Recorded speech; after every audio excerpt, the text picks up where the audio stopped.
Time is now 6 p.m. It's Thursday, January 30th, 2025. Calling to order the special meeting of the Warwick School Committee. At this time, I would ask Ms. Tedeschi, please call the roll. Mr. Wiggins? Here. Ms. Hazelwood? Here. Mrs. Kirby Chapman? Aye. Mr. Testa? Here. Mr. Galligan? Here. 5 present. We have a quorum. Please rise for the Pledge of Allegiance.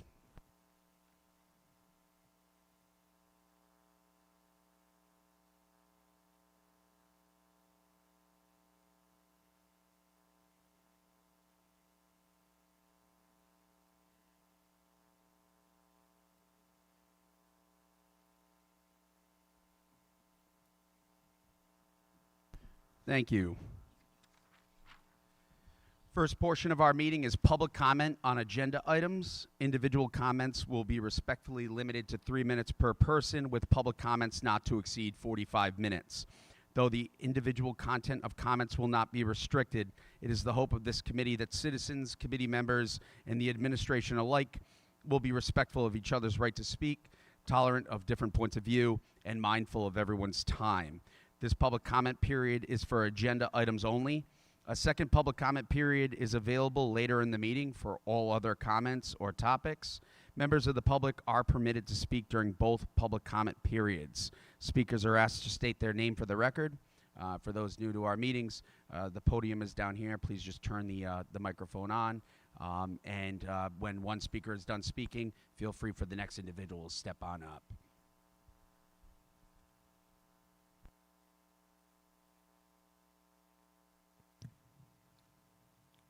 Nicole Peacock, TA at Welk. Good evening. I'm reading this statement on behalf of WISE President Mary Townsend. As I am unable to attend tonight's meeting, I have asked a WISE member to read this statement. It is extremely disheartening, and once again, to be addressing the fact that in times of financial crisis, where does Warwick Public Schools look to first find savings? The WISE Union. This has happened so many times that I have lost count. WISE members are the foundation and backbone of Warwick Public Schools. We are the custodial staff that open each and every school and building every day to prepare and provide a clean, healthy learning environment for all students. We are the maintenance employees, including our trades, that work diligently each and every day to maintain and repair our HVAC systems, our plumbing, our electrical needs, our grounds, and fields in schools and buildings. Custodial and maintenance always prepares for the winter needs of clearing snow, shoveling and plowing, and sanding for a safe entry. We are the clerical staff in each and every school and administration that perform the daily responsibilities of assisting students and staff with the valuable positions that often are had behind the scenes. We are the IT department, supporting technology in each and every school and building, repairing, maintaining, and upgrading all technology devices, network equipment, hardware problems, software operating systems that are needed for students to learn and teachers to teach. We are the teacher assistants throughout this district in kindergartens and special education programs, supporting students from the young age of 3 right into adulthood, providing the opportunities for all students to learn in the least restrictive environment, alongside our teachers who rely on us to implement the strategies and instructions they provide. In summary, we are WISE. The support we provide to students and staff is more valuable and less of a cost saving that we believe could possibly be effective in lowering this deficit. Thank you. Thank you.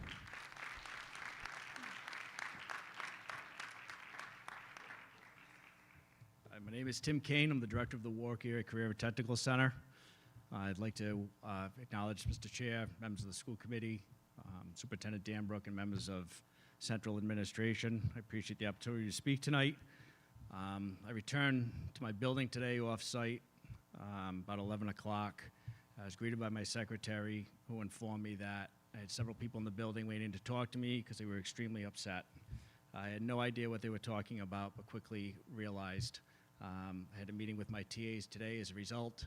Had a meeting with my staff today as a result to inform them as to what was taking place tonight. Some of my staff decided to show tonight, and I'll assure you that just about all the staff would have been here if it didn't come out before 11 o'clock today. So they are here in support.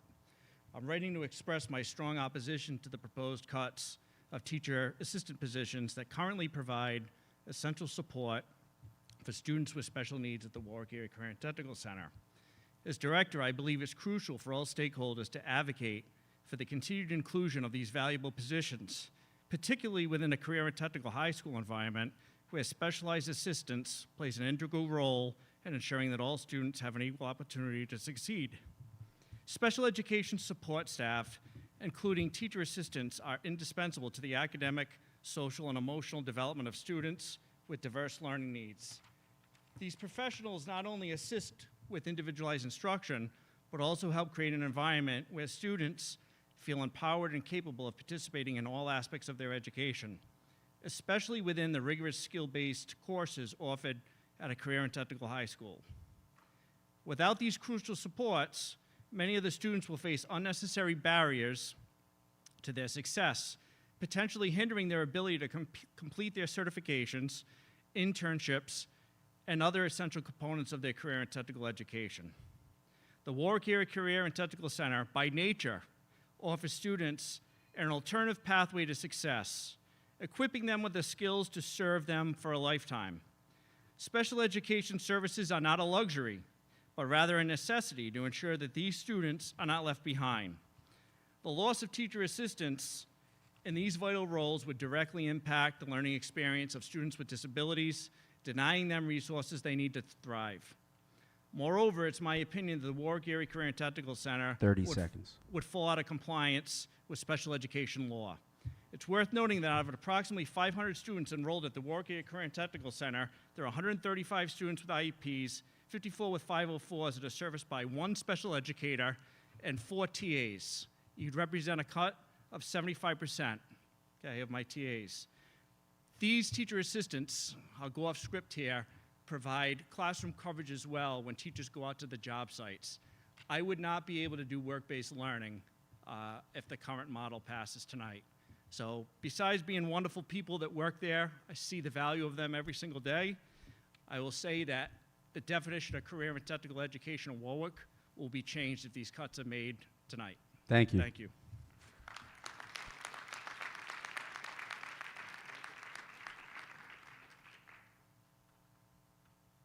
Good evening, folks. Mrs. D, Bill McCaffrey. My name's Mike Polini.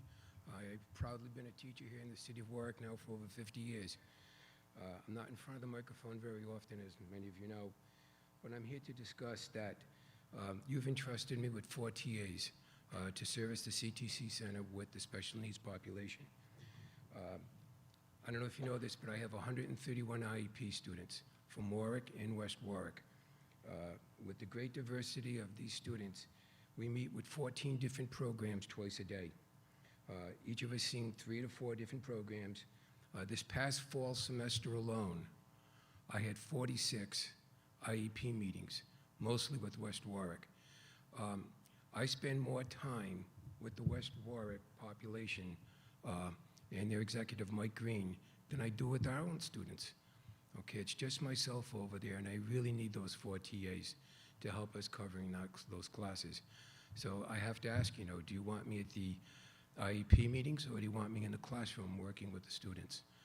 I can't do both if it's just going to be myself and 1 TA. So please reconsider your proposal on cutting staff for us, okay? All right, thank you, guys. Thank you. Okay.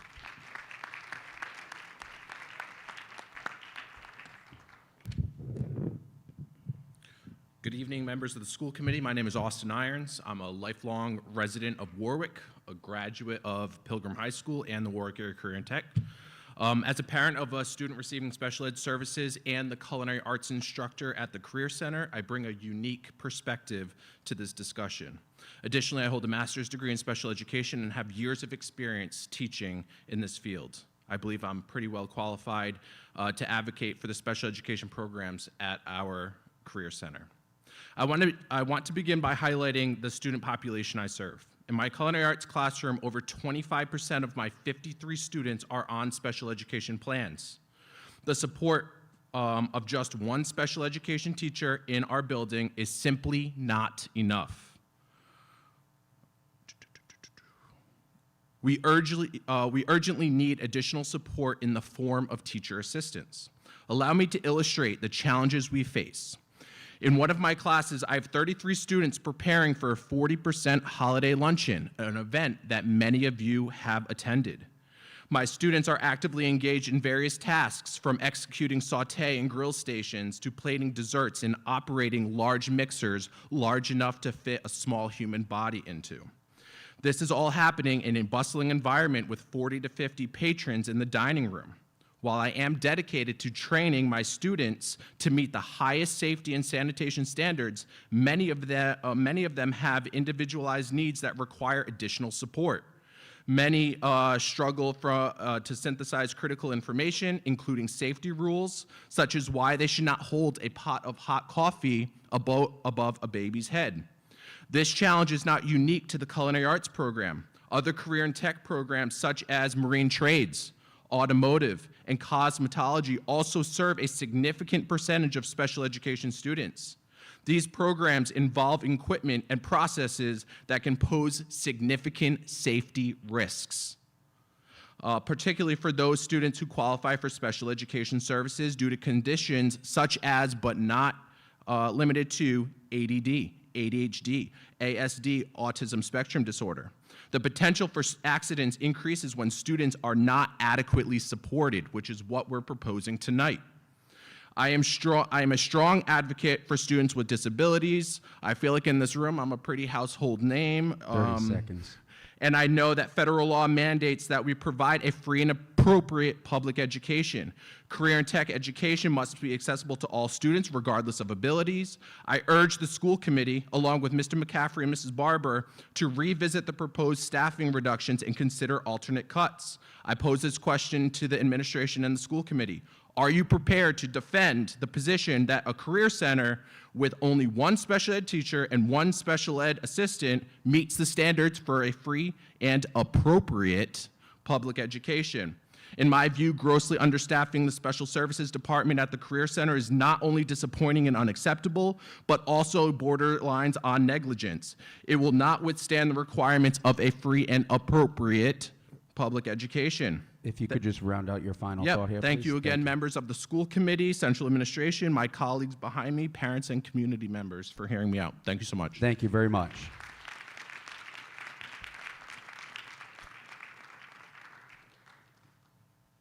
School committee members, Ms. Dambrook, Mr. McCaffrey. My name is Jill Shurtleff, and I am one of the cosmetology teachers.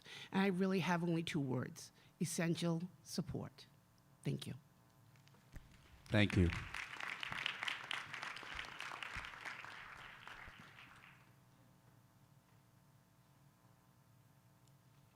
Hi, I'm Vicki Ferns. I'm a taxpayer in Warwick. I've lived here my whole life, gone through all these schools.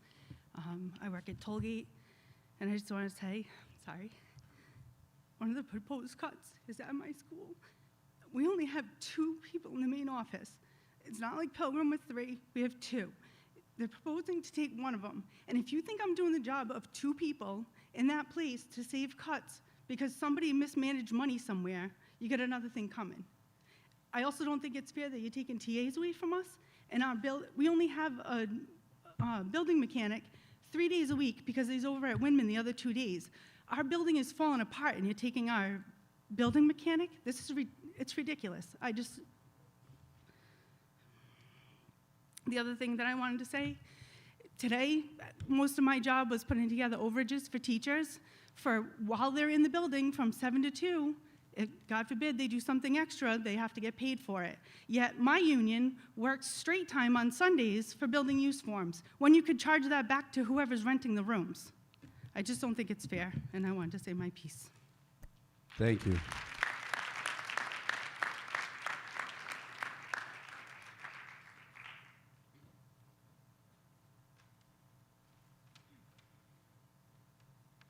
Good evening. My name is Emily Curzona. I am an IES TA at Windman Middle School, lifelong Warwick resident, and a product of the Warwick Public Schools. I was going to talk about the maintenance cuts tonight and about how some of them were deemed vacant when they were never even posted.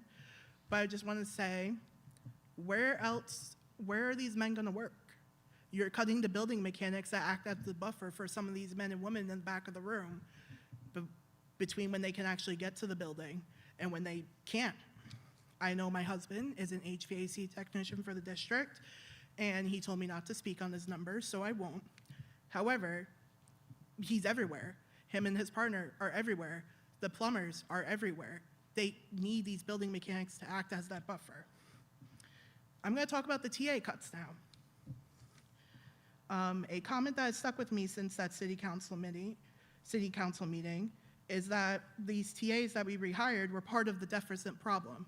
So why are we cutting more here tonight? One of these cuts being proposed tonight is in the IES classroom at Whitman. My classroom has acted as a revolving door this year. Right now we have 11 kids in this classroom. The classroom is cramped, overfilled, and we were asked again this week if we could fit another student in. My teacher always says, long are gone are the days of having 6 or 7 kids in this classroom. Most of us are starting this year at or near full capacity. I can speak to a fact that my room will probably start with 10 or 11 kids again next year. The frequency and intensity that we are seeing behaviors in these classrooms are happening at an all-time high. And this raises a question of safety as well.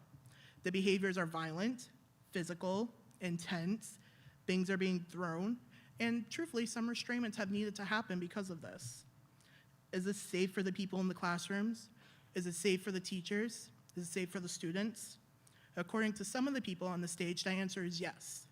According to probably everybody in this room, the answer is no. You can't expect us to work as a skeleton crew. When you cut these numbers and the number of kids go back up in the classrooms, we won't be here. We'll be in Providence, we'll be in East Greenwich, we'll be somewhere else. Because I'm 99% sure any of these people cannot afford to go without a job. That's my piece.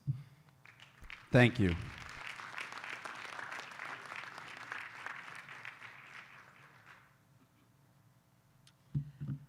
Kayla D'Ambra, TA at Norwood Elementary School.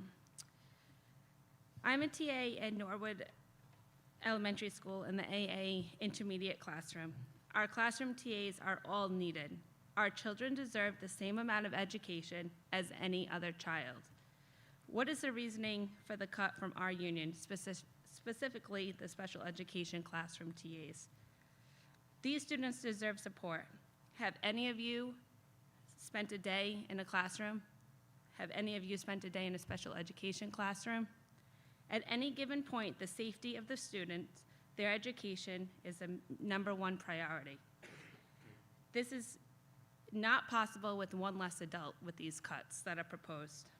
We are on our feet at all times because at any given moment, our classroom could be in a crisis. With the teacher assistants and teacher, all hands are on deck to try to defuse a situation. With one less adult, how is that possible? We have students who elope. We have students who put objects in their mouths. Our students would miss out on numerous learning opportunities with the one staff member being cut from the classroom. Such opportunities include inclusion, outdoor recess, special activities, and if we don't have an extra teacher assistant, how do we support these students? Please really think about this, the legal suits that would follow with a serious injury that would occur because of your budget cuts. Please find somewhere else to cut these budgets besides our classrooms. Thank you.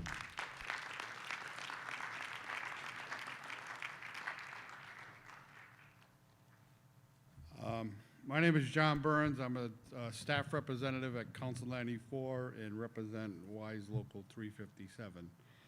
I'm here to talk mainly about the pensions because a number of our members are going to talk about other issues. But on January 14th at the school committee meeting, the last time, there was $750,000 was cut for the contribution to the pension.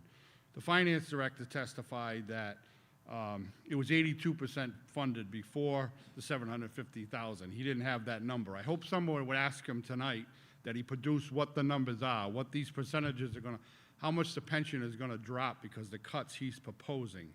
He's proposing an additional $776,000 for this year. And he's also, I guess he didn't pay the bill in 2024 because in your proposal, somebody should explain to us where that $1,443,000, did he pay that? Is he taking it out? Where has that been, in his desk drawer? Like, where is that money coming from? I hope somebody asks him to explain that. And when you cut almost $3 million out of a pension fund, what is that 82% going to be? It's a lot, $3 million out of a pension fund. So somebody should ask them these questions. We're already in litigation about the pension from the years past, not putting the proper amounts in. Is this administration trying to bankrupt the pension system? That seems like the road it's going down.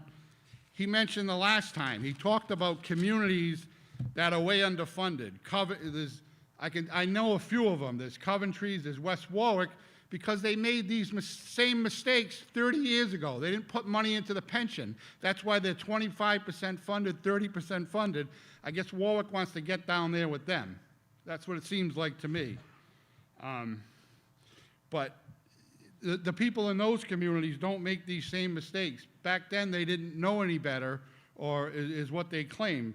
But clearly, everybody knows when you don't put the proper amounts in, you're going to pay in the future. Again, we asked before, it's always cuts to WISE. Where are the cuts from management? We asked the other day in a meeting. Where is the cuts from, oh, we're working on those. I can tell you the first cut I'd make in management, why don't you get a qualified finance director of the 30 Warwick Public seconds. Schools? 30 seconds.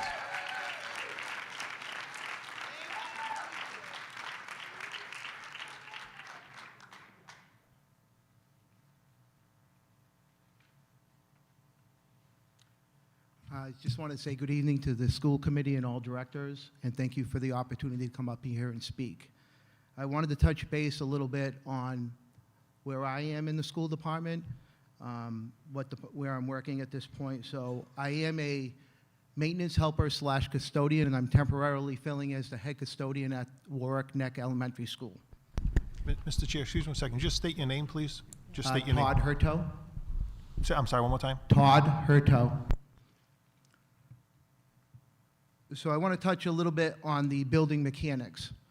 And when I'm talking about the building mechanics, the concern I have are the future schools that are going to be put up. So each building mechanic, they're responsible for a high school and a middle school. And they probably do anywhere from 85 to 90% of the work that needs to be done to keep these schools looking the way they look or trying to improve them. If we cut those positions, when we have the new schools and you don't have a building mechanic in them, they're going to fall apart. These schools in general are old, and pretty much in every school system, we have old schools. But you need the building mechanics to try to keep these older schools up, and then when you have the new schools, to maintain them the best that you can. Heating mechanics. So we did have 3, we have 2 now. How I look at that is it seems like on a daily basis, they're chasing heating issues. And in some cases, the heating issues, we've had frozen pipes burst, we've had flooding in some of the schools, and if we had the ability to get more PM work done versus chasing the issues, we could prevent some of this. And again, these schools are older, the pipes are older, and so forth, but staying up on the heating is very important. An auto master mechanic. We have 1 mechanic at this point. We did have 2. When you look at the fleet of trucks, vans, box trucks, riding mowers, push mowers, snow throwers, to have 1 mechanic to try to maintain and do the PM work on all these vehicles and power equipment, it's absolutely impossible. So to not replace that 1 person, it was a struggle with the 2 people to maintain the fleet and all the power equipment that we have. 30 seconds. Helpers. I think the helpers are a really big piece. Where I'm a maintenance helper / custodian, we fill in when we have sick calls, when we have head custodians out, to fill in when they're out on leave. If you're not able to fill that shift, how do you open a school without a head custodian there during the day? So I think the helper position should be kept. I don't think that we should not, I don't believe we should cut the 2 openings that we have. Floods, smoke damage, roof, drains, deliveries, moving furniture, so forth, those are just a few things that these helpers do. So thank you, have a great evening. Thank you very much.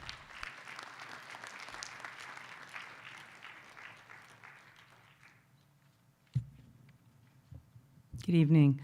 Tracy McDermott, Warwick resident, taxpayer, lived here for 35 years. Both of my children graduated from Pilgrim High School. I am a 21-year, 24 plus subbing, TA in the Warwick school system.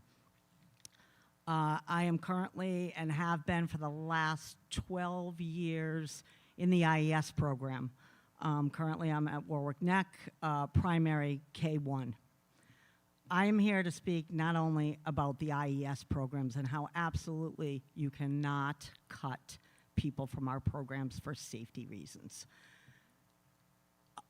I'm here to speak on behalf of every single one of these cuts to WISE. To say that I am livid doesn't even touch it. We have sat here for the last month where, I don't know where we lost $9 million. First it was 1 million, then it was 4 million. So 2 weeks ago, let's cut 750,000 from our pension. Now, all of a sudden, we're gonna cut another $1.4 million, apparently from last year's contribution. So I'm not sure if we didn't pay last year's contribution or we're somehow taking it out from the pension. I don't know how that works because it's 2024 and we are now in 2025. So somebody needs to explain that to me. I'm going to touch on the fact that you had a $340 million bond out for 2 brand new high schools that is now looking like it's closer to $400 million. And you're going to cut the 2 building maintenance people from the 2 brand new high schools that are going to maintain those buildings. What's the thought process there? I am not sure. I was told by 2 different administrators a few months ago that our finance director and someone from special education were going to do walkthroughs in all the buildings to see what it is exactly teacher assistants do on a daily basis and why do we have so many of them. Well, had that been done, maybe the people in administration that made the decisions on these cuts would realize we can't cut them. They are the access to their peers and to regular education. Special education students, students with disabilities, students with needs, need a teacher 30 assistant. seconds. Oh my lordy be, to access a regular ed classroom. You've cut co-taught. They don't have access to regular ed unless they are going with a teacher assistant that can modify that work for them and help keep them in a regular ed classroom with their peers. By not having TAs, you are isolating them to self-contained classrooms, and it's not okay. Thank you.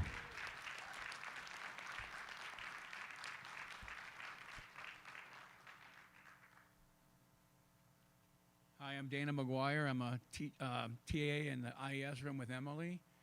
And I don't envy the position any of you are in. And I certainly don't envy the one I'm in because someone's leaving from my classroom if this goes through. And it's probably going to be me. So I speak for all the me's in here, too. Some of us know who we are and some of us don't. But I can tell you one thing. For almost 20 years, I taught in locked facilities with kids. And it's a very expensive place to send a kid. And we save this town money in IES. You know? So financially, we are a boon to this town in these classes.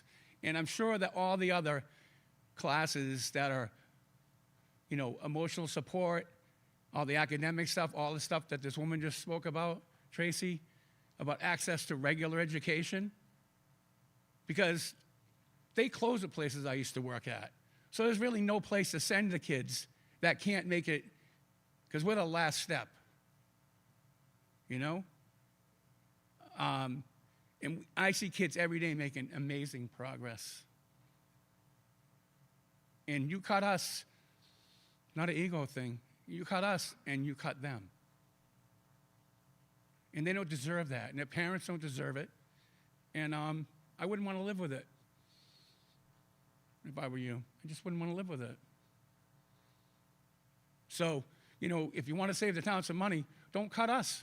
Don't cut the programs that give kids opportunities to go out in the world and succeed and be socially adept. Because it will cost a lot more. And all the places we could send them just about are closed. There's like Harmony Hill and Bradley. And I can tell you, Bradley's not a great place to send a kid. We do our best to keep kids with their friends and their families in their community. I hope you can too. Thank you.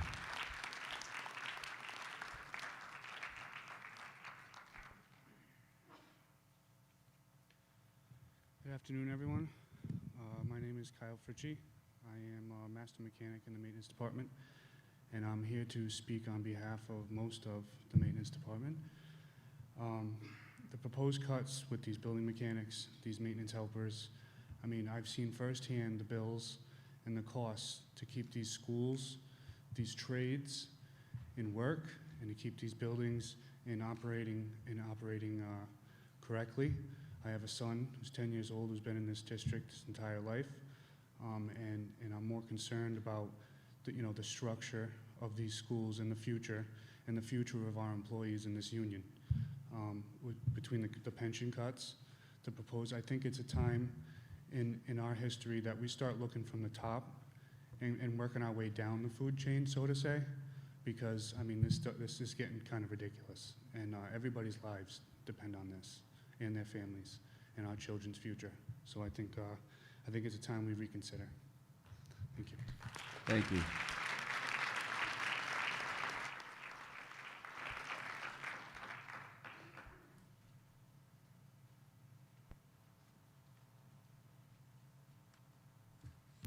Hello, Darlene Natko, lifelong resident of Warwick, homeowner, taxpayer, 37 years teaching in the classroom. I know that the school committee and administration have been put in a difficult position.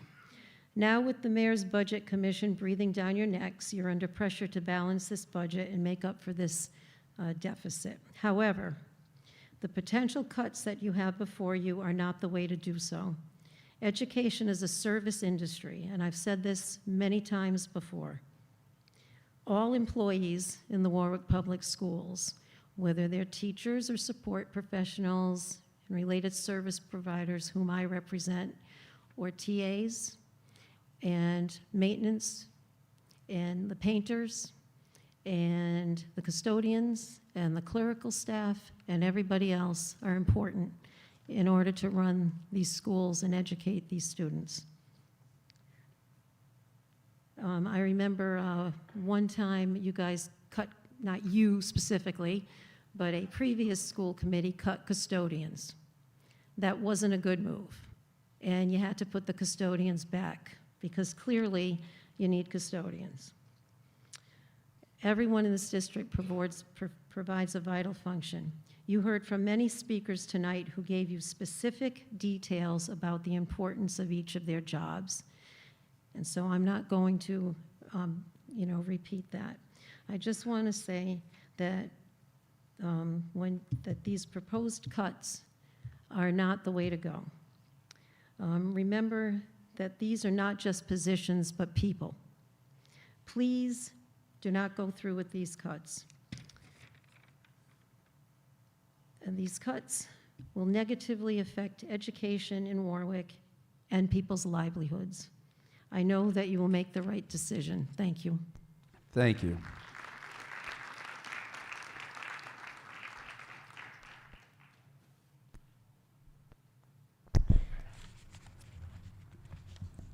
We're going to take a brief moment, and Mr. Wiggins received via email a letter that's going to be read into the record.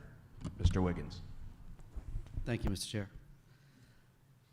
Dear school committee members, my name is Caitlin Moore. I am the special education teacher in the primary AAP, Adaptive Abilities Program classroom at Lippett Elementary. I am writing to inform you of how strongly I disagree with the proposal to eliminate one of my teacher assistants. My classroom has 3 different grade levels, meaning whenever my students receive inclusion opportunities, those opportunities are happening in 3 different classrooms. It is because of my 2 assistants that my students are able to participate in inclusion. I'm so proud of how much inclusion time my students have been receiving this school year. My students have had the opportunity to participate in activities such as morning meeting, lunch and recess, centers, I'm sorry, and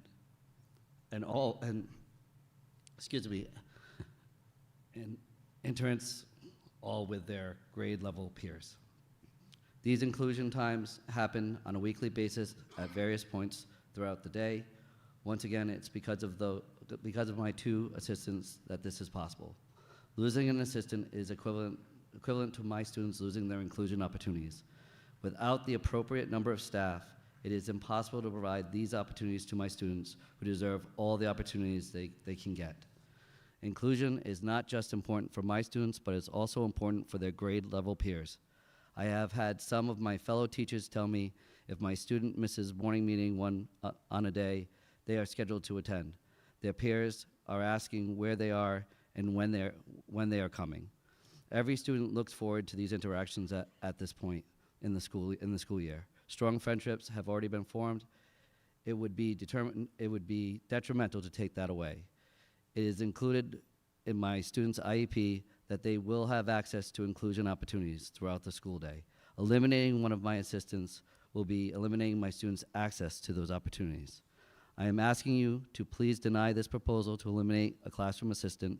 You would not just be eliminating a dedicated staff member from a job she loves and enjoys coming to every day, but you would also be eliminating a valuable resource from my students. These students should be our top priority. If we don't fight for them, who will? I'm writing to you on behalf of my students who thrive on consistency and routine. The last thing I want to see is their daily schedule and routines have to change, throwing off their routine when they have come so far and made so much progress this school year. 30 seconds. Please think about these students and when you make your decision.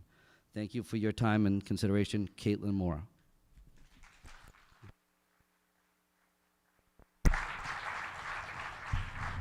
Nicely done, Mr. Wiggins. Are there any other members of the public wishing to comment? Any other members of the public wishing to comment?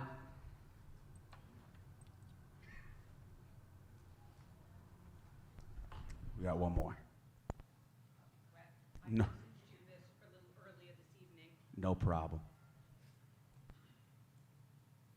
Good evening. My name is Regina Zimberlin. I'm a lifelong Warwick resident, graduate of Tollgate High School in 1988. Currently, I work at Holloman Elementary in the primary IASE room.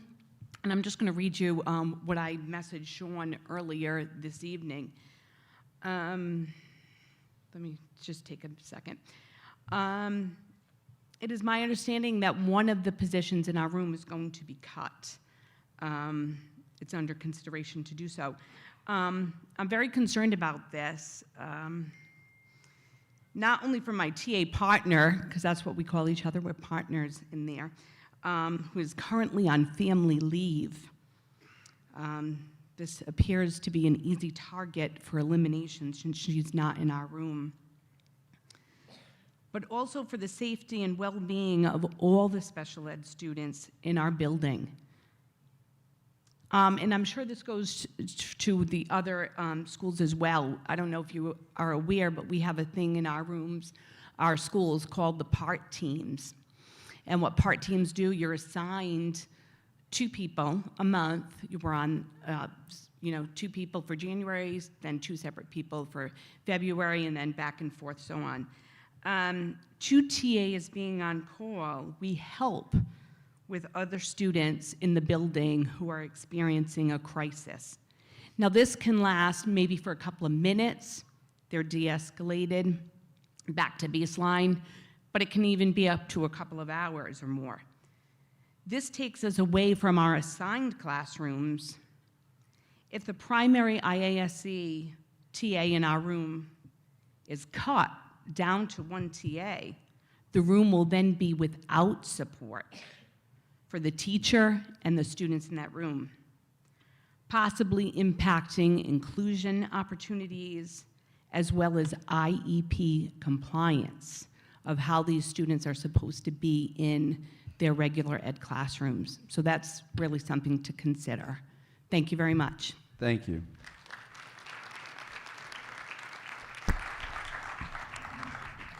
So we have another request to read something in to the record. I don't have as great of a voice as Mr. Wiggins, so bear with me. This is from Principal Pagan, Lippett Elementary School. Dear members of the Warwick School Committee, I am writing on behalf of the Lippett Elementary School community with an urgent request regarding the recent decision that impacts one of our teacher assistants in the primary AAP Adaptive Abilities Program classroom. We have learned that one of our most dedicated and effective teacher's assistants, Stacy Silva, will be affected by these changes, and we're asking that you can reconsider this decision. As you are aware, the AAP classroom serves some of our most vulnerable students, providing them with structure, support, and individualized attention they need to thrive. The removal of a crucial staff member from this environment will have a profound impact on both the students' progress and the overall classroom dynamic. The relationships and trust built between students and their educators in this space are not easily replaced, and losing a staff member of Stacy Silva's caliber is unnecessary disruption to their learning and well-being. It is disheartening that the individuals who work most closely with students, those who provide direct, daily support, are being considered for cuts. Stacy Silva is one of the best teacher assistants in our building. Her unwavering commitment, ability to connect with students, and instructional support are invaluable to our school community. The loss of her presence in the AAP classroom is not just a personnel change, it is a loss that will deeply affect our students and their ability to succeed in a setting designed specifically to support them. As a principal, I do not often come to you with requests of this nature, but I feel compelled to speak up for my students, staff, and families. We need your support in ensuring that the most critical positions, those that have a direct impact on student learning and success, are preserved. I urge you to stand with us in prioritizing the needs of our most vulnerable learners and reconsider this decision. Thank you for your time and thoughtful consideration of this matter. I appreciate your dedication to our schools and look forward to your support in preserving the high-quality learning environment our students deserve. Sincerely, Eric Pagan.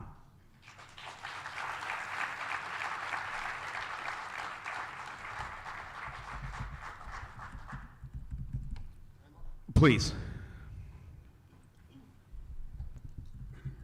Sean Rainey, alumni of Warwick Schools. I don't envy you guys at all. You guys got a tough decision to make on all these, whatever you do. Just keep in mind, there is a department that you really need to make some changes in. I'll go on history. Back, I had a history with one of them. Got an ACT grant, gave the paperwork and all the checks to the athletics department, and the athletics department sent it over to the finance department, and they lost that check. That's just $5,000 that I got for our baseball team here at Warwick Vets. How many other times has checks been lost? I know of one other check that was lost, that was misplaced, eventually found a year later, 2 years later.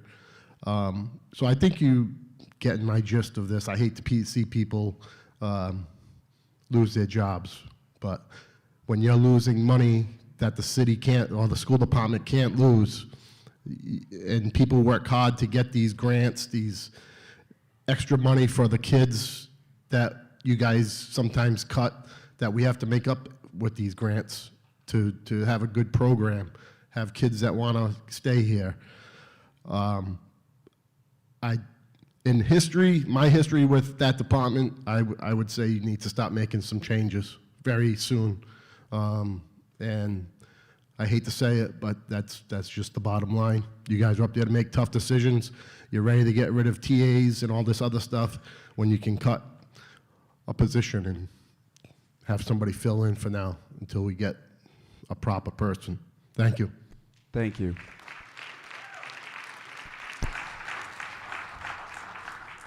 Are there any other members of the public wishing to comment? Any Any other members of the public wishing to comment? Any other members of the public wishing to comment? Seeing none, we're on to new business. There are 2 matters of business before this committee this evening. Before we begin, Superintendent Danbrook would like to make a few remarks. Thank you, Mr. Chair, members of the school committee. I just want to let you know I really appreciate everyone who came out tonight, and I appreciate hearing your point of view. So thank you for that. When we first became aware of the deficit for fiscal year 25, my team and I got right to work looking at every aspect of our budget and operations. From here, the goal was to identify any potential interventions that we could implement immediately, such as spending freezes, requisition approval processes, hiring reviews, as well as any cuts that could be made to our current FY25 budget that would have minimal impact on students and their programming. We were tasked with leaving no stone unturned. The first round of our proposed cuts were presented and approved by the school committee on January 14th. These cuts total almost $3 million. What we'll be reviewing this evening is a second round of proposed cuts. So again, thank you for coming out this evening. Thank you, Superintendent. Item A, discussion action, proposed additional budget cuts for FY 2025. Looking for a motion to move approval. So moved. Made by Mr. Testa, seconded by Mr. Wiggins. In a second here, we'll open it up for comment. In consult with our council, what we'll do is we'll take each of the proposed line item reduction items or budget cuts one at a time. Is that good with everybody? Mr. Testa. Mr. Chair, I would like to hear the presentation, obviously. Yes.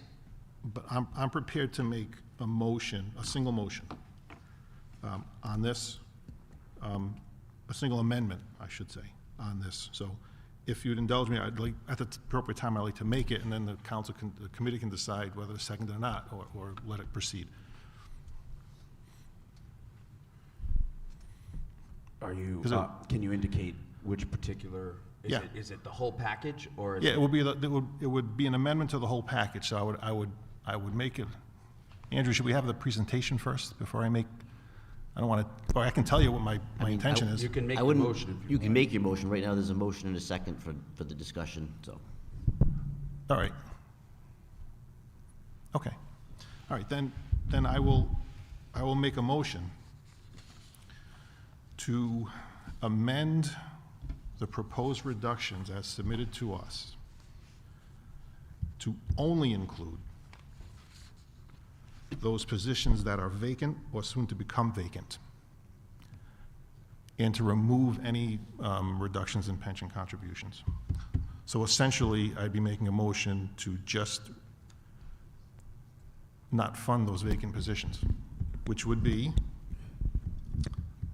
heating mechanic, that's vacant, auto master mechanic, that's vacant, maintenance helper laborer, that's vacant, maintenance helper custodian, that's vacant, part-time central reg clerk, vacant, Tollgate SCS, vacant as of 3/1/25, and teacher assistant transition, vacant.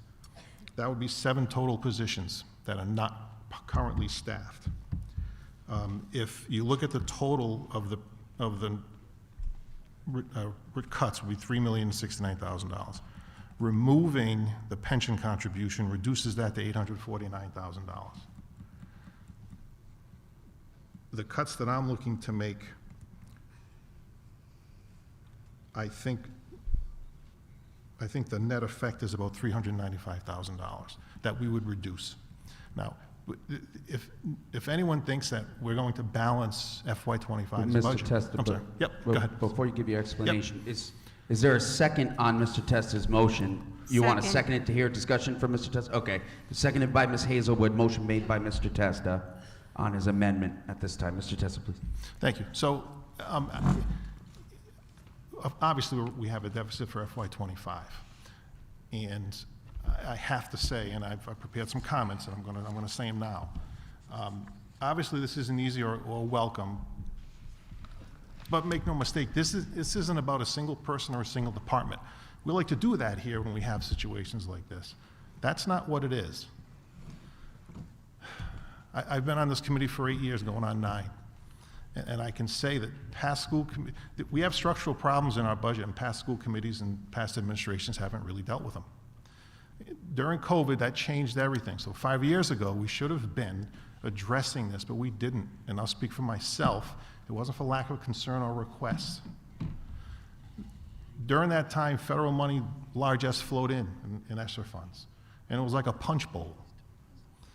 You know, we had contract negotiations during that time. That resulted in little to no structural changes, so we just kept doing what we've always done, and our costs continued to rise. The 2020 Barton-Gilman audit, criticized by some, but if you read it, it sounded the alarm about how we operated, and it emphasized that if we didn't change how we operated, we'd be heading for a quote-unquote train wreck. There were recommendations in that report that I believe, if adopted, would have made this meeting entirely unnecessary. But we put that on a shelf to collect dust, and now we're facing some real serious hurdles. And we can't assume that the city and state spigots will flow freely, because they won't. And I know we've suffered a decade of level funding. I was vocal on that. After a 5% cut, but we closed buildings and reduced staff to deal with that. So that has to be considered water over the dam now. And I think we need to acknowledge that since Mayor Picozzi came in, he and the city council have provided more money in 4 years than this school department has gotten in the last 15. And that's not hyperbole, that's the truth. That's a fact. And add ESSER funds and increase state aid, and that's a lot of money that we've had over the last 5 years. 80% of this budget is salaries and benefits, not unusual for school departments. That's where the money is, no matter how you look at it. And so common sense says any meaningful change is going to come from there. Right? Last month I said at its core, this problem is a personnel issue, and the fix is going to be a personnel issue. You know, in some staffing areas, we're dramatically heavier than our neighbor Cranston that has 2,000 more students. 2,000 more students. So, you know, I've been very vocal also on how this whole school-city model is completely flawed. And that school departments routinely have to resort to crushing expenses in order to balance budgets. But I think we've flogged expenses to the point of exhaustion.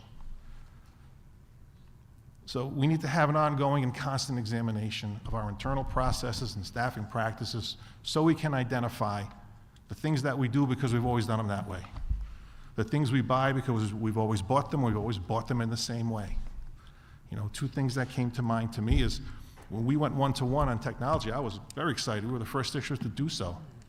But does a kindergartner or first grader really need a Chromebook of their own? I don't know, but that's a conversation to have. You know, replacement regimens on technology, it's not cheap. You know, maybe we look to redo some of that. But again, at the end of the day, the structural change has to be revolved around personnel. So I think we have to try to find ways to incentivize people to retire. Pension reform forced teachers to work at least 5-7 more years. So, and maybe even more. So, you know, our teachers are paid very well relative to other districts. So you carry them for another 5 or 7 more years, that's a significant fiscal impact on the district. So we have to figure out ways if we can, and I don't know if there are. I had asked this in previous finance department heads, and I was told the only lever we really have is healthcare. Maybe there's another way. And I'd like to see if we can explore that. And how do we restructure things so that we don't reflexively knee-jerk to immediately fill a position that became vacant? So, you know, if we have to inflict pain, and at the end of the day, if we have to inflict pain, and layoffs are pain, we have to make sure it's shared across all levels of employees. So no one group can be immune to that. So I know that we have a deficit for this year, and we're struggling to reduce that as much as possible. So I think, you know, I'd be surprised if anyone could support the reductions in the pension contributions, because I don't think that's a good long-term play. I think it kicks the can down the road, and I think the can just gets a lot bigger the next time you try to kick it. So, you know, you take that out, you're talking $850,000. So if we take just the 7 positions that are vacant, not fill them, sure, it certainly reduces how much more deficit reduction we have. But it's not that significant when you figure that I don't know if we were going to approve the pension cuts anyway. So, I've said my piece, thank you. Thank you.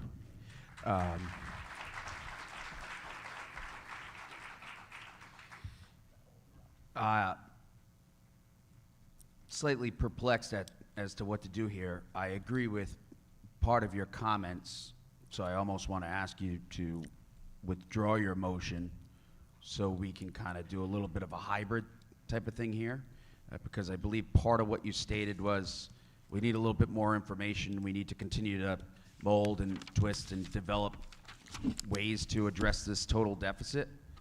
As the superintendent stated, everything's got to be on the table.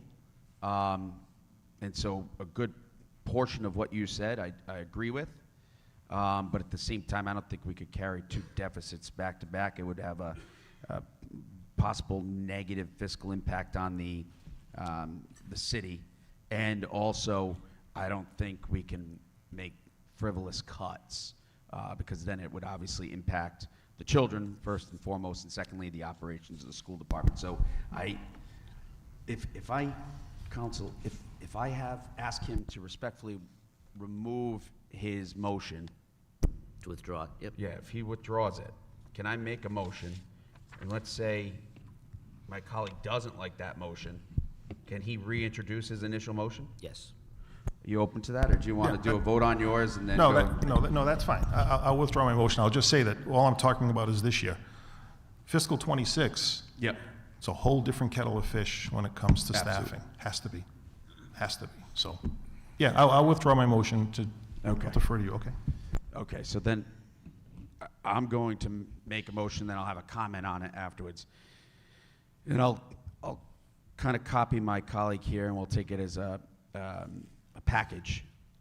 I make a motion to accept the moves from the general fund to grants, tabling pension FY24 and FY25 reductions, and to be heard on February the 11th.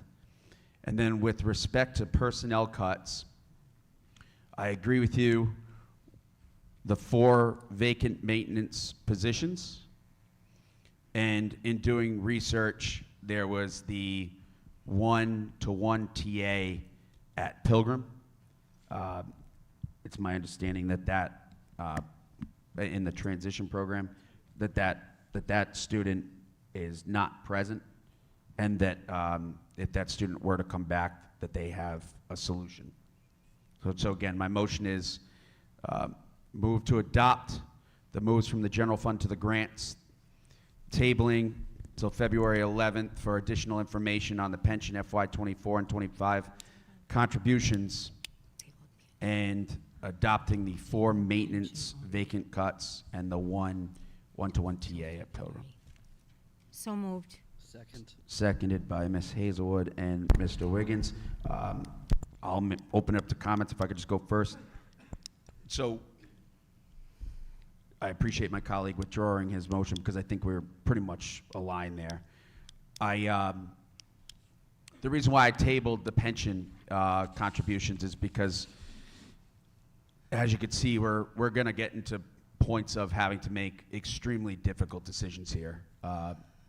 The issue at hand was initially, or projected worst case scenario, a $9 million deficit that we've now drawn down to approximately 6.2.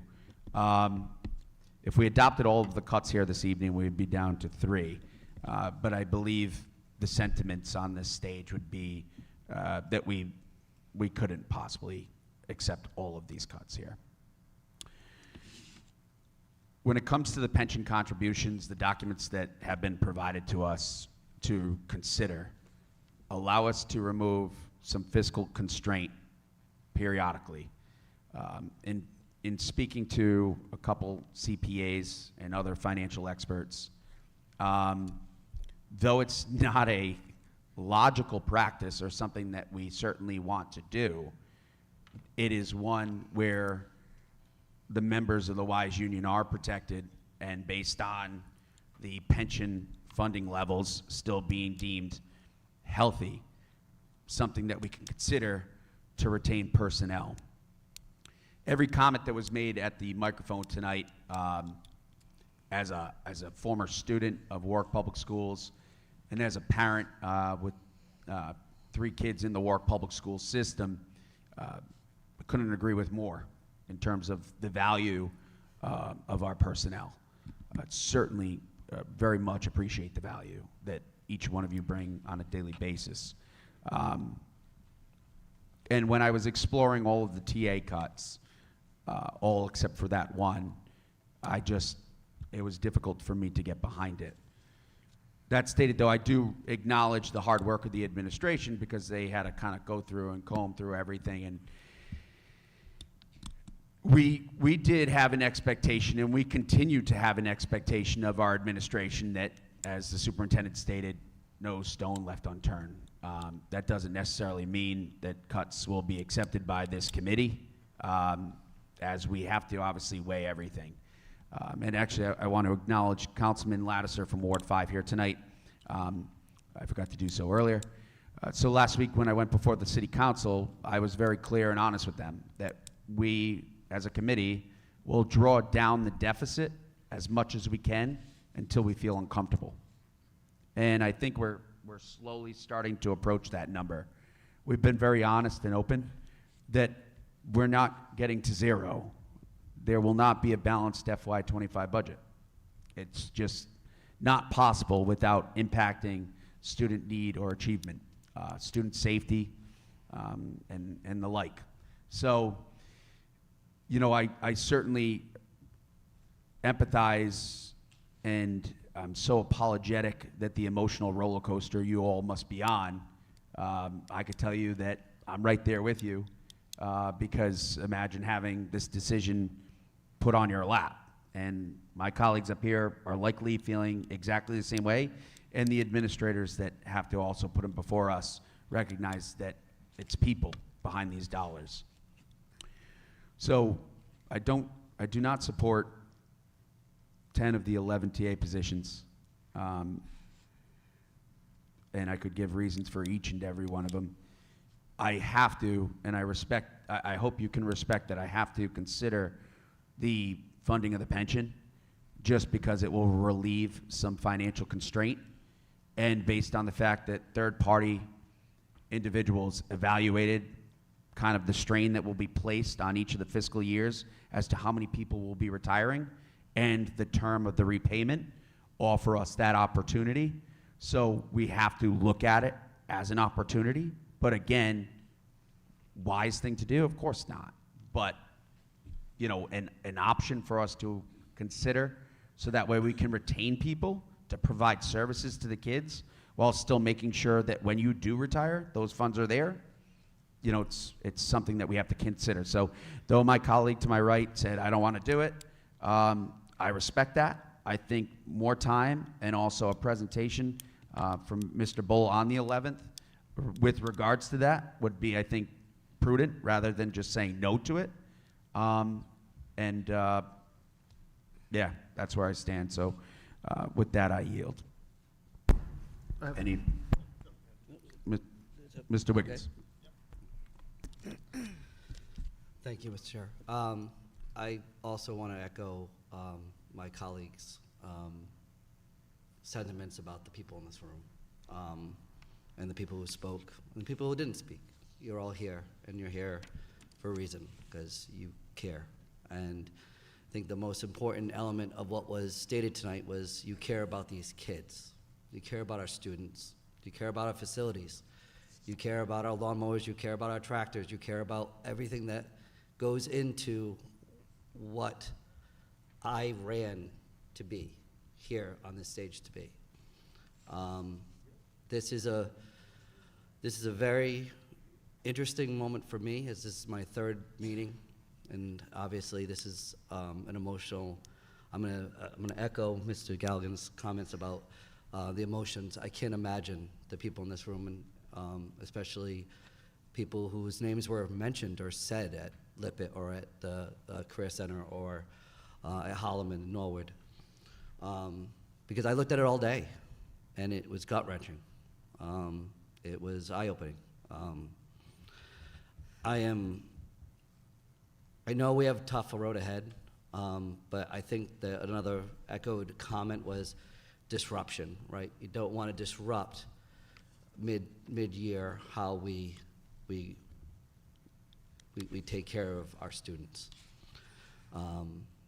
There are going to be additional roads ahead that are going to be difficult. I also echo, I know it was very difficult for the administration to come to these decisions. I know they did a lot of work to get here. But I'm gratified of my two colleagues who have made the motion to keep these positions, because they are needed. As far as the pension element of it is concerned, I do agree. I did reach out to some of colleagues in my field that are familiar with pension funding and ultimately what we can use. I think that what I've thought about that we need, that we don't have, and I don't know if I can do this, Mr. Galligan or Mr. Henius. I want to move to send to our policy subcommittee. Can I do that, or can I not do that? You can certainly do that. I wouldn't do that in the context of this motion. I'd wait until that motion's over, and then if it's related to the budget, then you would make that motion to send Understood. something. Thank you. Still learning, Mr. Henius. Thank you for your patience. Again, we all recognize, I think, all the good things you do, and it's evident by all the people who are in this room. So, I think everyone who does know me, I obviously have a vested interest in your union, and to an extent at home. So, it was difficult. This was a difficult day. So. I'm appreciative of my colleagues, and I yield my time. Thank you. Ms. Hazelwood. Thank you, Mr. Chair. Just pull your microphone a little bit closer. Ms. Tedeschi's I having know. issues hearing us down the end. She's yelling at me. Thank you, Mr. Chair. Someone said at the microphone, have any of you been in a classroom? I was in special education for over 20 years in Warwick schools. I was in ESY, in the AAP, preschool, and also transition. I've worked in IASE, IES, and resource rooms over those 20 years. I know exactly what you do, and you are invaluable to this district. Your removal would leave a hole, and those kids would not get to have I would say we would probably be in violation of our IEP compliance at that point. There's just no doubt.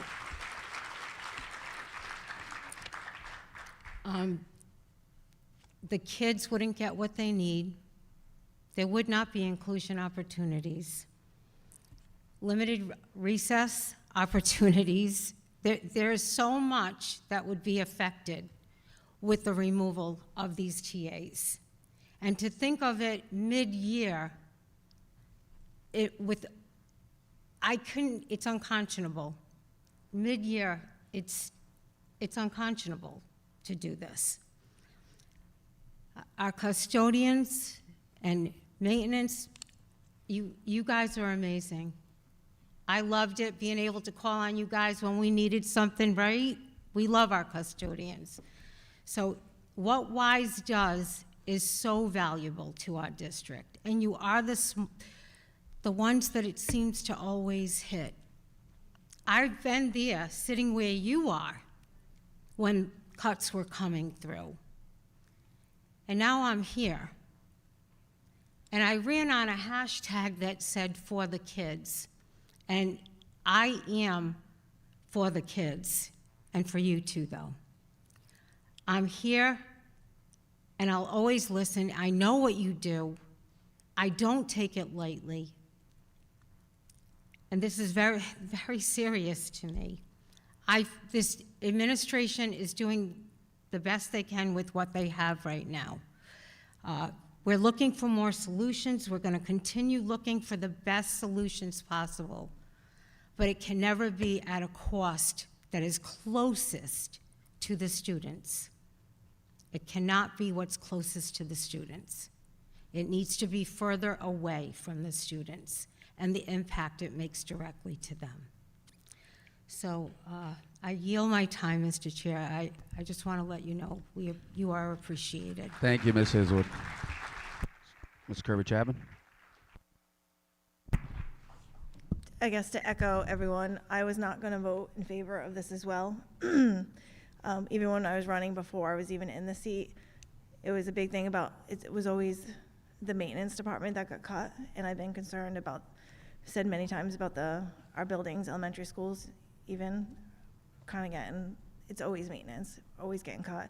I don't know how we can afford to keep cutting maintenance. And then I don't think, I should say, for myself, I don't think I'm going to vote for anything that's going to impact kids one-on-one while I have the ability to vote. There's other things that I'm sure that I know it's going to be hard for you guys to look at to cut. I mean, chalk is cheaper than Promethean boards. I mean, I know it's not that simple, but I think some people, like, when it comes to the kids and with the needs, shouldn't always have to come down to the teacher assistants. I mean, how many times do we cut them and put them back in? There's a reason for that. So while I sit here, I would not vote for that cut. Thank you, Ms. Kirby-Chapman. Mr. Tessa? Thank you, Mr. Chair. So, as I understand it, the only difference between what I was going to propose and you were going to propose was the vacant halftime try that again. The vacant part-time central reg clerk and the tollgate SCS that will become vacant. You don't have that in your amendment, that's fine. We can address that at a future date. But other than that, I think we're in agreement with, I think they align. And I would just say, as far as, custodians, maintenance, Mr. Oliver, you remember how many years ago it was, I'm the one who put them back. And I said at a previous meeting that when the new high schools are built, and they won't be $400 million, but when they're built, they're going to need probably more maintenance staff. And we're gonna have to start paying our maintenance people more money. It's as simple as that. $15 an hour ain't gonna cut it anymore. So that's another issue that we're gonna have, and that leads me back to my initial point, where we have to look at how we staff, fundamentally how we staff. We cannot keep doing what we've always been doing. There's just not enough money in the city to pay for that. And I said it 5 years ago. Pretty soon we're going to be at $200 million for public education in the city of Warwick if we don't change the way we're operating. $200 million. It's almost $250 million. So, we have to do some soul searching here. We really, really do. We cannot build a budget, and I said it before, we can't build a budget next year with the same number of people we have this year. We cannot do that. If we do that, we're setting ourselves up to fail. And I see Councilman Lattiser in the back, and he'll be very vocal on that. And he'll be right to do that. So, that's all. Thank you. Thank you. The final comment that I would just make to round this out before we go to a roll call vote would be, job's not done, right? We got to continue to work on the deficit that's before us. We cannot legally end the year with a deficit, the fiscal year that is, with a deficit. February 11th, there's going to be, more budget line item reductions or cuts before us, and this is going to continue on and continue on. The only other comment I will make is that the positive of the night is that right now you have a school committee that can be the voice on behalf of the community and on behalf of the teachers and the TAs, the taxpayers, the parents, and the kids. So get out there, contact your state rep, contact your senators, make sure the school committee stays relevant, because in a couple months you may have a budget commission coming in and they will make these decisions on our behalf, eliminating your voice and our voice. So that being said, Ms. Tedeschi, after all that doom and gloom, would you call the roll? Thank you. We can't hear you. Please, could you please restate what he's Yes. voting on? Thank you. The motion before you at this time is to adopt the moves from the general fund to grants, $300,000.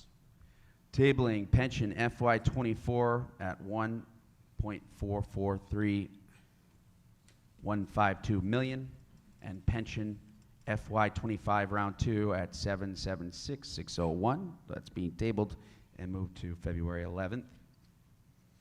For personnel cuts, both maintenance, clerical, and TA, we are cutting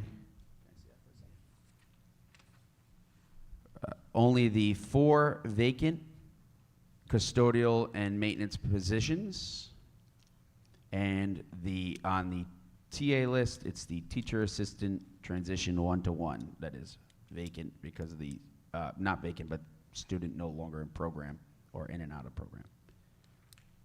That make sense? Yes. Okay. Thank you. Ms. Tedeschi? Mr. Wiggins? Yes. Ms. Hazelwood? Yes. Mrs. Kirby Chapman? Yes. Mr. Testa? Yes. Mr. Galligan? Yes. Motion passes 5-0.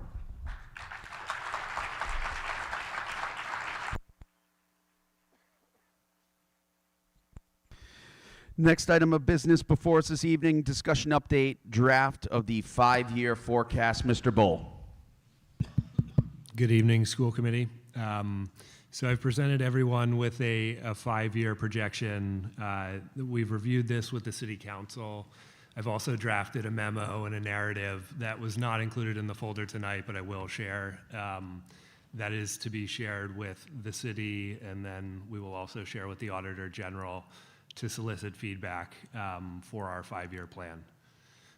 One of the things I just wanted to comment on quickly regarding the pension, I know we just had a long discussion about it, and there are some assumptions built into this 5-year plan around treatment of those pension contributions. Employee contributions, the 5% that they contribute out of their salaries into the pension, are contributed weekly to the pension itself. And the district is responsible for what's called the actuarial recommended contribution. That is our responsibility to contribute to the pension fund. In fiscal year 23, school committee approved a budget that budgeted $1 million for the pension. We were wrapping up year-end fiscal year 23. We were in a much more positive fiscal position at that point, and a decision was made to actually contribute more. 1 second, Mr. Bull. Sure. If we could just have quiet in the auditorium during the presentation, if you certainly have to have a conversation, if you could just step outside, a little difficult with the competing noise. Thank you. So in fiscal year 23, again, school committee approved a budget of $1 million, and administration made a contribution to that pension of $1.8 million. We actually contributed $800,000 more than what was budgeted for. I want to eliminate the misconception that I want to cut pension contributions to the WISE pension. I do not. Just like the comments made by our chair about other CPAs saying that this isn't necessarily something you should be doing on a regular basis, I endorse that comment. But everything has to be put on the table given the starkness of the fiscal situation we're in. So I proposed what those contributions could be, what contributions could be cut for fiscal year 24, what contributions could be cut for fiscal year 25, and they were put on the agenda. I'm happy to speak about the pension. I've become an expert in it after talking with our actuary endlessly for weeks now. So just wanted to get that out of the way. We can talk about it further leading up to and at the February 11th meeting. In terms of this high-level projection that's been put together, I think there's 3 things I want to focus on. To Mr. Testa's comment, there is absolutely a need for savings from headcount. There is no way that we can operate with the current staffing model we have in the district. I think everybody has to come to that realization. So the model assumes a couple of different things. We need savings in headcount in fiscal year 26 and 27, and we need to start to reduce the rate at which we increase non-staffing expenditures. From fiscal year 21 to fiscal year 24, our non-staffing expenditures increased 35%. We cannot have our non-staffing side of the budget increase 35% and still have a school district that runs.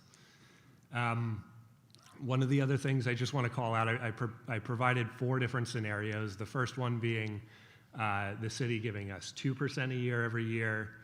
The second one being the city giving us 2.5% a year every year. Third scenario, 3%, 3%, and then 2.75, 2.75. Last scenario is 3% a year.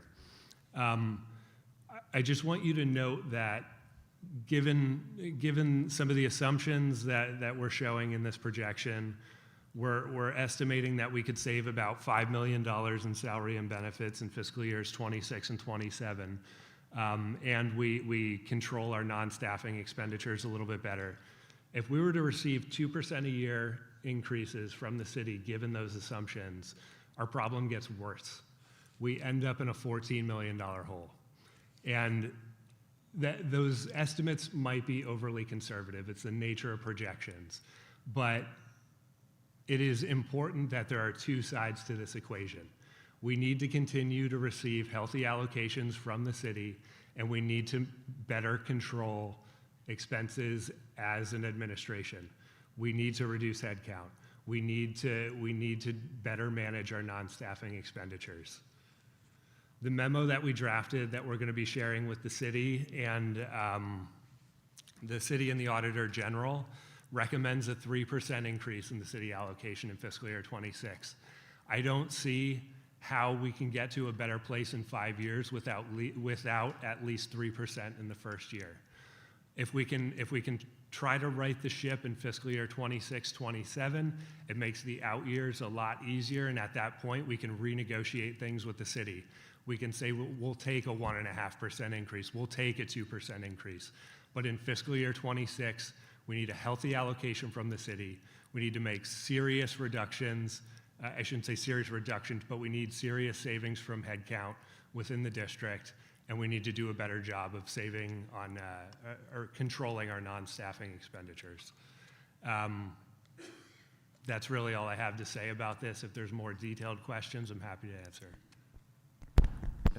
Mr. Bowl, with the projections, it appears that on the state aid, you're assuming for FY 26 to 29 that it would just be flat. Is that correct? Correct. So I took into account the $2.5 million more that we're going to be receiving in fiscal year 26, and then just estimating flat. At some point, the hold harmless clauses that are included. So basically, RIDE has said, even if you have enrollment declines, we won't ding you for it. At some point, they're going to have to get rid of those hold harmless clauses, and we could potentially see dips in state aid. So for the purpose of this exercise, I'm showing that it's just constant through the 5 years.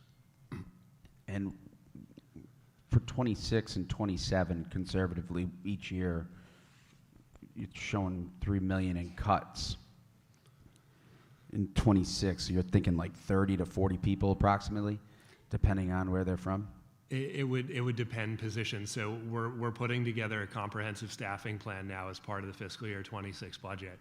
And it's going to be a combination of positions from different areas, including administration, including both unions. From,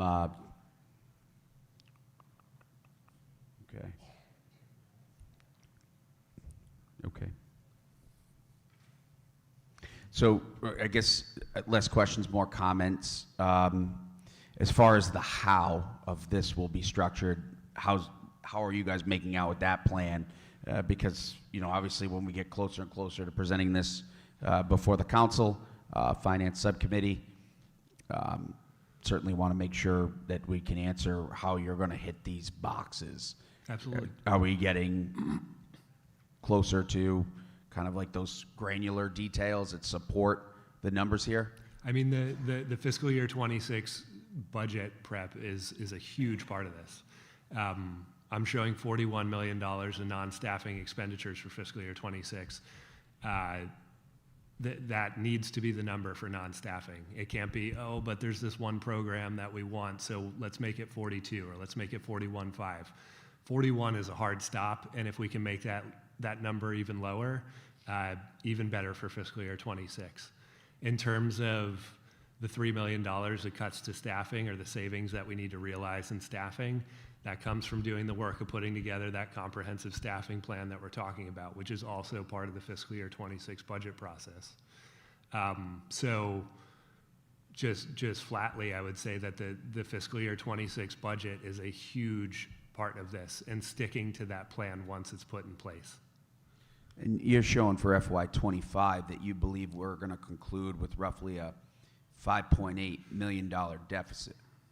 So again, these are one of the things that we discussed with City Council last Friday was putting together another projection in March. I don't want to stick to any number. I don't want to be married to any number right now. I've put together projections earlier in the year. Some of those numbers, yes, I would be married to. I said that we would be $3.5 to $4 million over budget on salaries. I still say that now. We're going to be $1 million over budget on substitutes.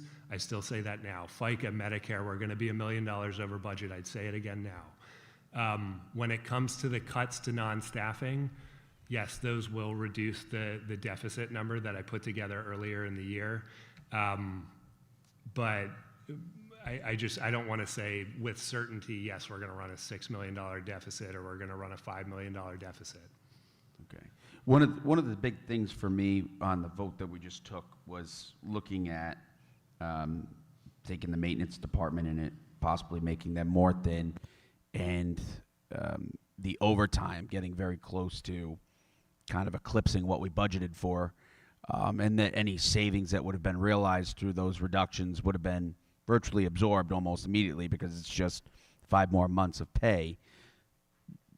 Do you have any insight into actions that could be taken right now to make sure that we don't further increase our worst case scenario in terms of,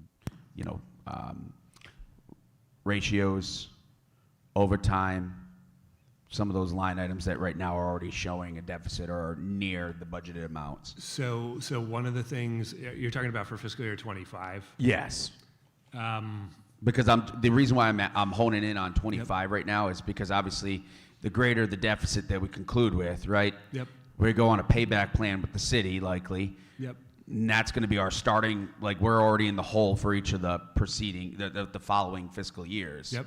So obviously the lower we can get that number, the smaller the payback, the better starting point for the following year. So I think one of the things I'd like to clarify with the pension contributions, again, I'm not advocating for cuts to pension contributions, but if you were to cut fiscal year 24's pension contribution, which right now is an expense of $1.4 million, if you were to cut the remainder of the pension contribution for fiscal year 25, which is another $750,000, so we're talking in total $2.9 million worth of pension contributions. In fiscal year 26, you budget for a $3.5 million contribution to the pension, and you make that contribution on July 1st, 2025, the first day of fiscal year 26. You do right by the WISE union by doing that, and our funded percentage of the pension is 83% at that point, the same exact percent it is today. So your strategy with that pension is built into FY26 It is. forecast? It is. Okay. That's all I have. Mr. Tester? Thank you, Mr. Bull. And whether or not you advocate for cutting a pension,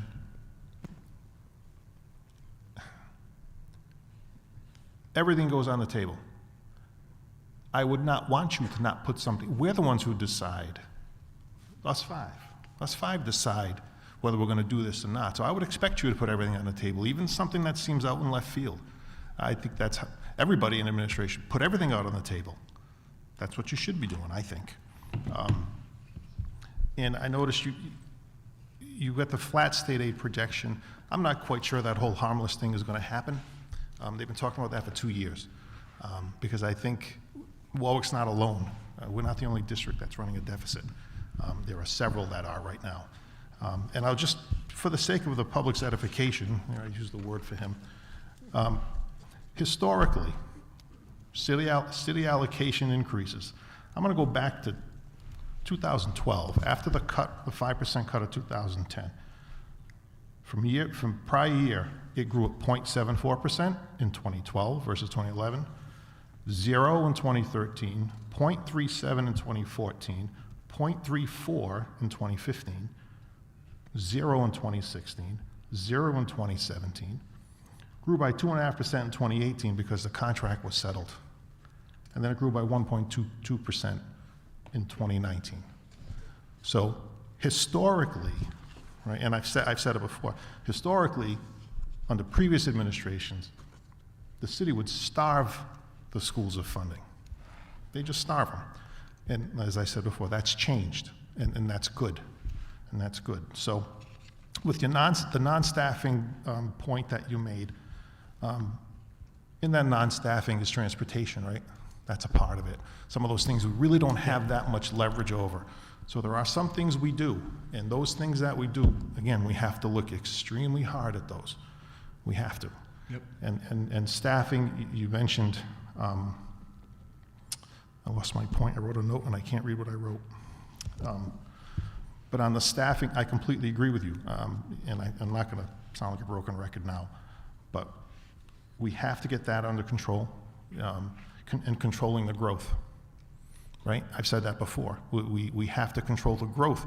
When you know, if you read the Barton-Gilman report again, it did reference, we pay our employees pretty well relative to other districts. So it's the law of big numbers, right? So 2% of 85,000 is different than 3% of 50,000. So we have to be cognizant of that, whether we like it or not. So it's not going to be easy, it's not going to be fun, but it has to be done. So thank you. Just to not clarify, but to add to what Mr. Testa said, the 15-year average increase of the allocation from the city is 1%. So again, it's not a knock on the current administration. They have been generous with what they've been allocating the schools, but Warwick Public Schools has historically been underfunded.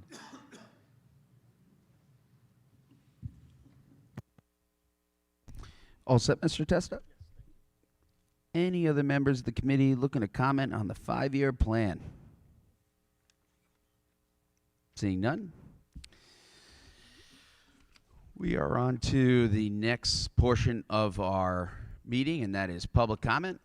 Individual comments will be respectfully limited to 3 minutes per person, with public comment not to exceed 45 minutes. Though the content of comments will not be restricted, it is the hope of this committee that citizens, committee members, and the administration alike will be respectful of each other's right to speak, tolerant of different points of view, and mindful of everyone's time. This public comment period is for general comments or concerns. Speakers are asked to state their name for the record.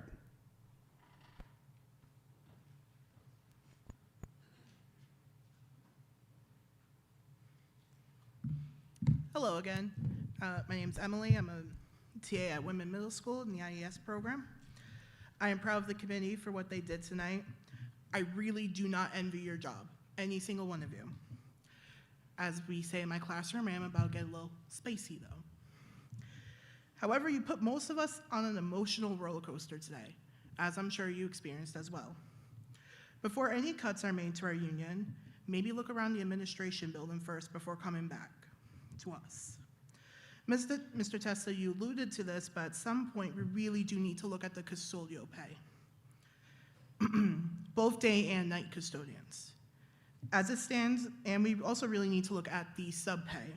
As it stands right now, there are barely any sub TAs.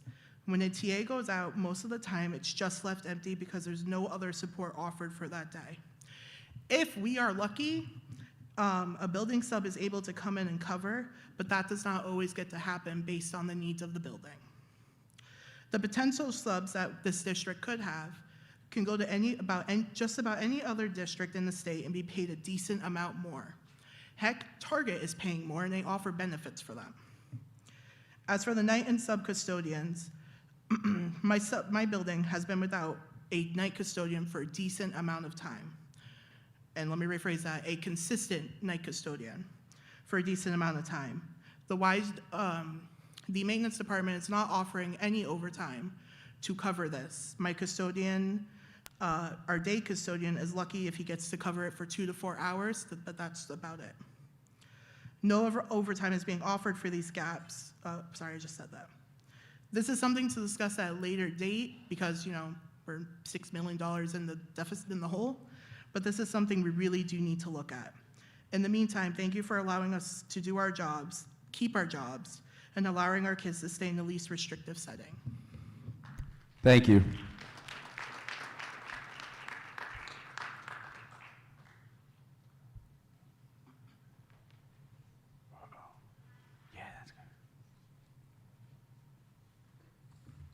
Hello, Darlene Netco again.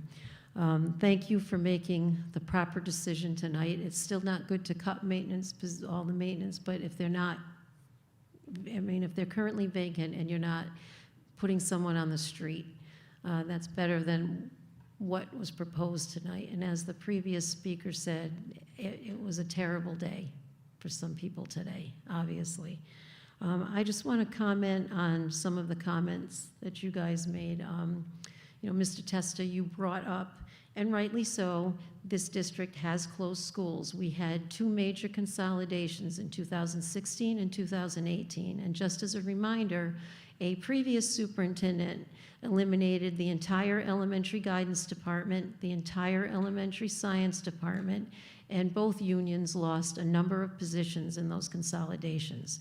So the district, and I believe the previous superintendent's comment after all of this chaos was the district is now right-sized.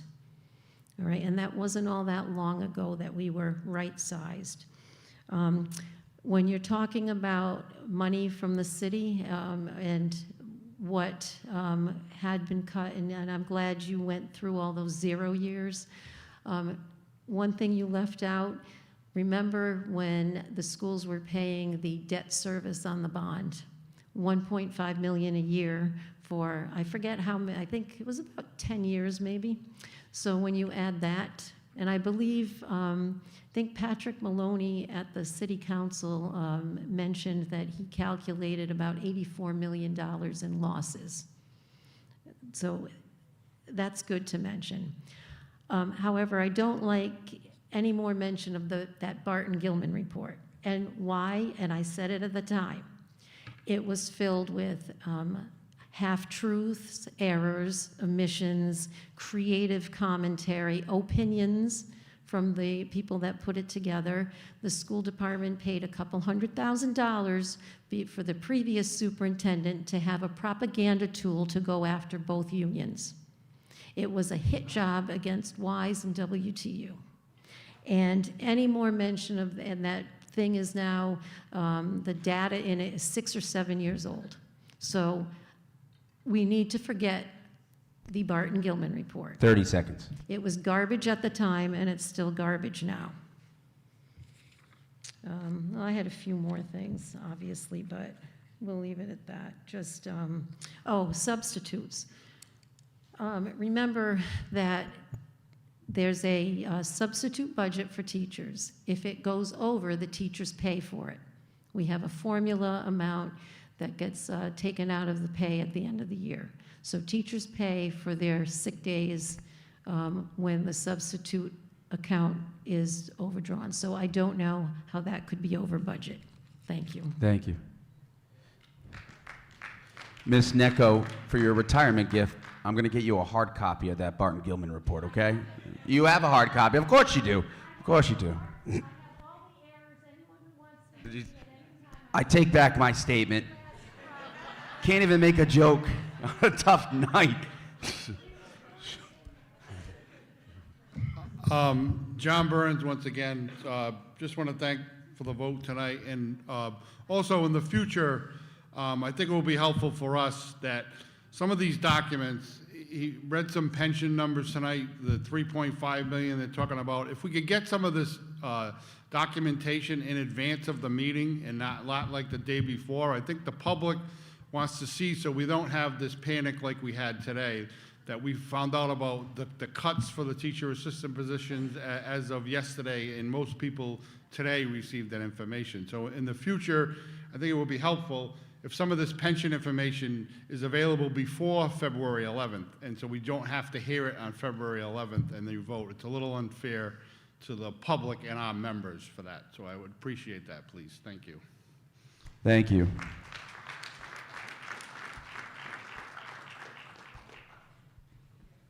Are there any other members of the public wishing to comment?